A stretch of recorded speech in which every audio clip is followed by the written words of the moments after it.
ESGICI's Armenian food has won her a loyal clientele and rave reviews, but until recent years, her family's past was a secret. Armenians living in Turkey's southeastern city of Diyarbakir. In 1915, they fled violence from both Turks and Kurds. Some escaped to Armenia, the rest survived by taking on the identity of Muslim Turks. They lived in fear. When people are that afraid, they don't think about where they can go. They think about where they can hide, how they can be safe. It was a time of terrible intercommunal bloodletting that for years was rarely discussed in public.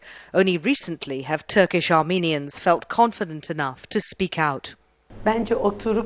We need to sit down, clarify and accept that people disappeared. People vanished from this country and other people replaced them. Where did all the Armenians in the southeast go? It's not like they flew away. Turkish Armenian band Arakast performs Armenian folk songs. In the past, they disguised the Armenian place names so as not to get into trouble with the Turkish authorities. I want a solution because things are tense for us.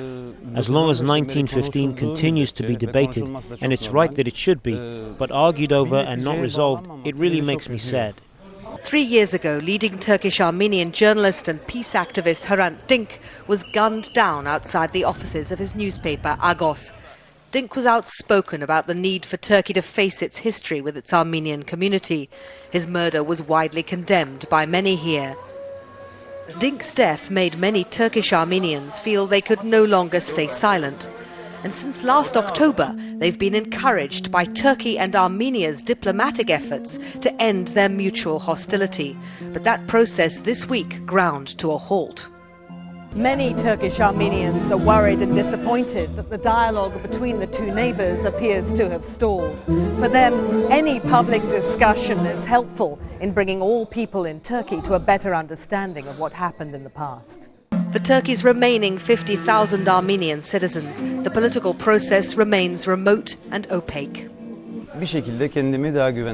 Only when the issues have been talked through and a conclusion arrived at will I feel safe.